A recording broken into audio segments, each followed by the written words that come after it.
Assalamualaikum warahmatullahi wabarakatuh. Kami dari kelompok 2 yang beranggotakan Ainia Al-Fatimah dengan NPM 18110600495,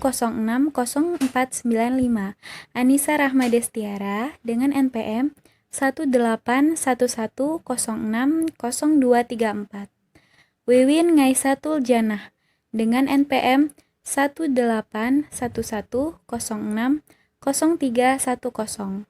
Baiklah teman-teman, dalam video ini kami akan menjelaskan materi mengenai klasifikasi tanaman hortikultura.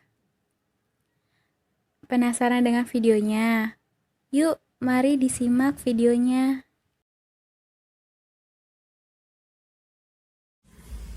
Hortikultura diartikan sebagai usaha membudidayakan tanaman buah-buahan, sayuran, dan tanaman hias. Tanaman hortikultura merupakan salah satu tanaman yang menunjang pemenuhan gizi masyarakat sebagai sumber vitamin, mineral, protein, dan karbohidrat. Selanjutnya, ciri-ciri hortikultura. Yang pertama, harga produk ditentukan oleh kualitas bukan kuantitas. Yang kedua, produk hortikultura cepat rusak bila disimpan tanpa perlakuan khusus. Yang ketiga, komponen utama mutu produk ditentukan oleh kandungan air.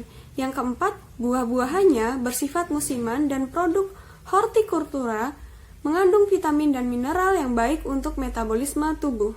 Peran hortikultura yang pertama, memperbaiki gizi masyarakat, di mana produk hortikultura mengandung vitamin, mineral, dan komponen yang lainnya yang dibutuhkan oleh tubuh manusia. Yang kedua, memperbesar devisa negara, di mana banyaknya ekspor produk dalam negeri termasuk produk hortikultura dapat memperbesar devisa negara.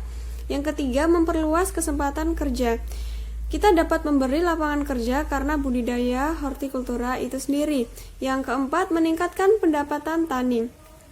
Dapat menjadikan pekerjaan utama masyarakat dan meningkatkan pendapatan tani itu sendiri. Yang kelima, memenuhi kebutuhan keindahan dan kelestarian lingkungan. Contohnya saat kita menanam bunga di depan rumah, itu dapat membuat keindahan dan kelestarian lingkungan. Selanjutnya ada fungsi hortikultura. Yang pertama, dapat memenuhi kebutuhan sebagai sumber mineral, protein, dan vitamin.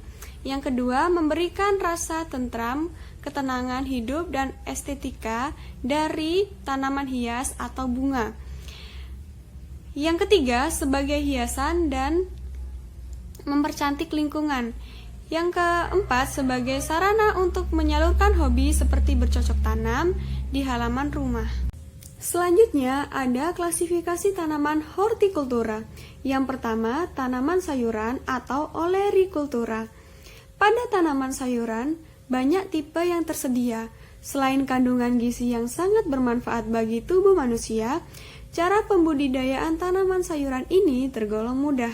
Secara umum, klasifikasi tanaman hortikultura ini terbagi menjadi tanaman tahunan dan tanaman musiman. Berdasarkan bagian tanaman yang dikonsumsi, tanaman sayuran dapat dikelompokkan menjadi 6. Yang pertama, sayuran akar. Ada 2 jenis, yaitu pembesaran akar tunggang, contohnya wortel, loba, dan bit gula. Yang kedua, ada pembesaran akar lateral, contohnya ubi jalar dan singkong. Yang kedua, ada sayuran batang. Dibedakan menjadi 2 jenis, yaitu batang di atas tanah dan berpati, contohnya asparagus dan kohlrabi. Yang kedua, ada batang di bawah tanah, contohnya kentang dan talus. Selanjutnya yang ketiga ini ada sayuran daun. Dikelompokkan menjadi 2, yaitu yang pertama kelompok bawang, ada bawang merah, bawang bombay, bawang putih. Yang kedua ada kelompok berdaun lebar. Contohnya selada kubis, selada besar. Yang keempat ada sayuran buah. Dibedakan menjadi 2. Yang pertama buah muda dengan contoh mentimun, kacang kapri, dan terong. Yang kedua ada buah dewasa dengan contoh labu siam, pare, tomat, dan cabai. Yang kelima ada sayuran bunga atau tunas muda. Contohnya bunga kubis dan bunga brokoli. Yang keenam ada jamur dengan contoh jamur merang, jamur tiram, jamur kuping. Saya akan melanjutkan materi dari klasifikasi tanaman hortikultura. Jadi, klasifikasi kedua dari tanaman hortikultura yaitu tanaman buah atau disebut dengan furtikultur. Berdasarkan jumlah ovari, buah dapat dikelompokkan menjadi beberapa bagian, yaitu yang pertama buah sederhana. Buah sederhana merupakan buah yang berkembang dari satu ovari. Kemudian, buah sederhana dikelompokkan menjadi dua bagian, yaitu yang pertama buah sederhana berdaging dan buah sederhana tidak berdaging. Buah sederhana berdaging merupakan buah tunggal, yaitu buah yang sebagian atau seluruh dinding buah berdaging dan tidak membuka pada saat matang. Kemudian, buah sederhana berdaging ini dikelompokkan menjadi 5 tipe. Yang pertama yaitu tipe berry. Tipe berry dicirikan dengan lapisan luar yang tipis, di mana dalam botani diartikan sebagai buah yang berasal dari bakal buah tunggal. Contohnya yaitu seperti tomat, anggur, jambu biji, dan jambu air. Kemudian yang kedua yaitu tipe pom. Tipe pom dicirikan dengan lapisan luar yang tipis, lapisan tengah merupakan daging buah yang dapat kita makan, kemudian lapisan dalamnya itu merupakan pembungkus untuk melindungi biji. Contohnya yaitu buah apel dan buah pir. Kemudian yang ketiga yaitu tipe drupe. Tipe drupe merupakan tipe yang dapat dicirikan yaitu lapisan luar tipis, tetapi pada saat matang itu akan terlihat jelas. Kemudian lapisan tengahnya itu berupa daging buah dan lapisan dalamnya itu berupa pembungkus untuk melindungi biji. Contohnya yaitu Mangifera indica atau buah mangga. Kemudian yang keempat itu tipe Hesperidium. Tipe Hesperidium ini dicirikan dengan lapisan kulit yang tebal, mengandung zat warna dan mengandung minyak. Kemudian lapisan tengahnya mengandung banyak rongga antar sel dan lapisan dalamnya itu terdiri atas kantung-kantung jus. Contohnya yaitu Citrus sp atau buah jeruk. Kemudian yang kelima itu tipe pepo. Tipe pepo ini dicirikan dengan lapisan luarnya yang keras dan tebal, kemudian lapisan tengah dan lapisan dalam itu menyatu membentuk daging buah. Contohnya yaitu buah semangka dan buah timun. Kemudian selanjutnya yaitu yang kedua adalah buah sederhana tak berdaging. Buah sederhana tak berdaging ini disebut juga dengan buah tunggal kering, di mana buah ini pada saat tahap memasuki matang, maka buah ini akan menjadi keras. Buah sederhana tak berdaging ini dikelompokkan menjadi dua buah, yaitu yang pertama buah dihisken dan yang kedua yaitu buah indihisken. Buah dihisken itu merupakan buah yang akan membuka dan menyebarkan biji pada saat matang. Kalau buah dihisken itu buah yang tidak membuka dan menyebarkan biji pada saat matang. Kemudian, buah dihisken ini dikelompokkan menjadi 3 tipe. Yang pertama yaitu tipe legum, yang kedua tipe folikel, yang ketiga itu tipe siliqui. Yang pertama yaitu tipe legum. Buah tipe legum ini merupakan buah dari famili kacang-kacangan.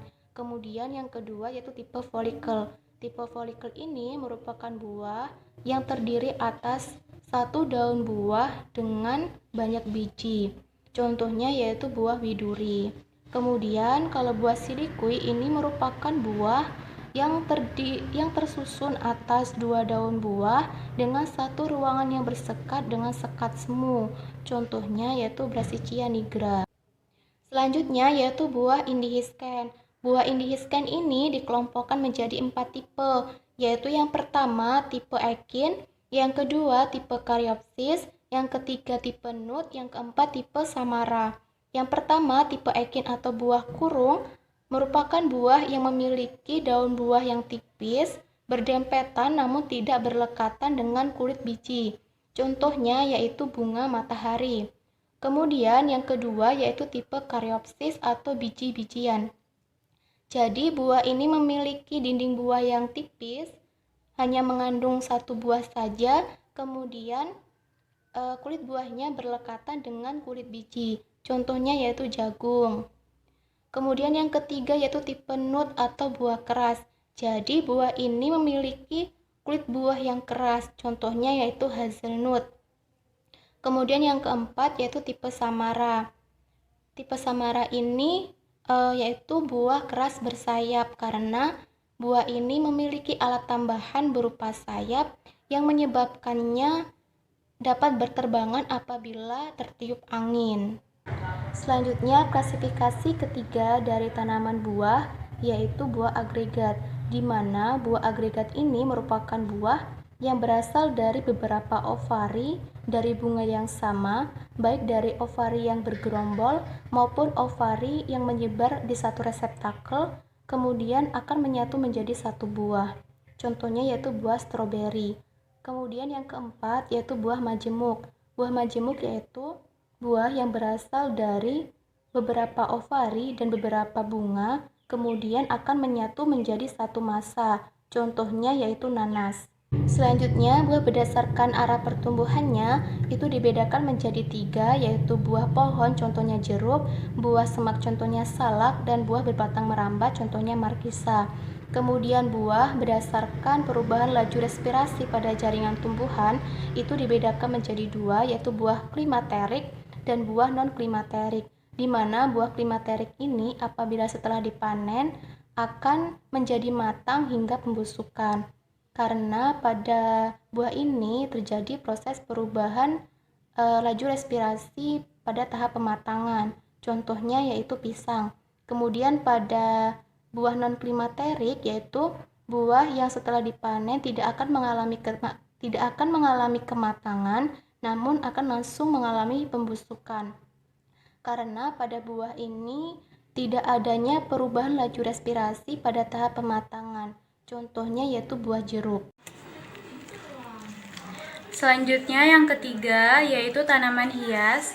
Tanaman hias atau biasa disebut florikultura adalah semua jenis tanaman yang bermanfaat untuk menambah kecantikan dan keindahan lingkungan.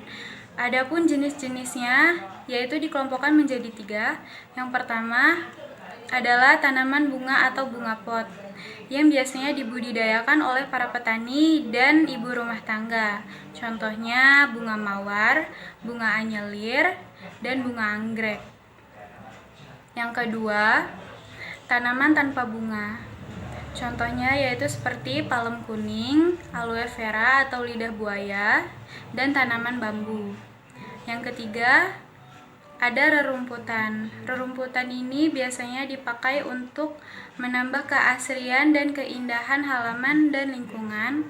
Contohnya yaitu seperti rerumputan padi, rumput manila, dan rumput berdu atau biasa disebut rumput golf.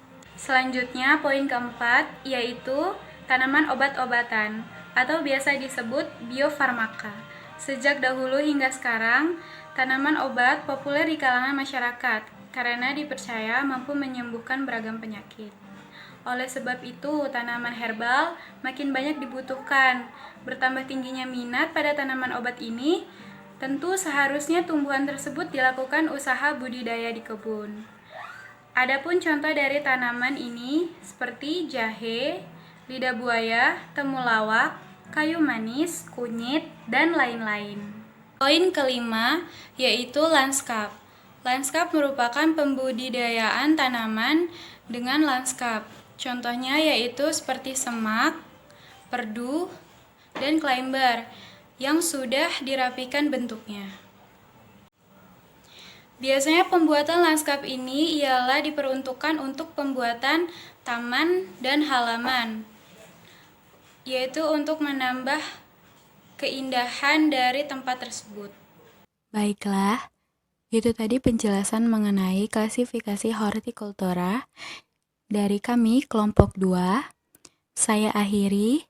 Wabillahi taufiq wal hidayah. Wassalamualaikum warahmatullahi wabarakatuh.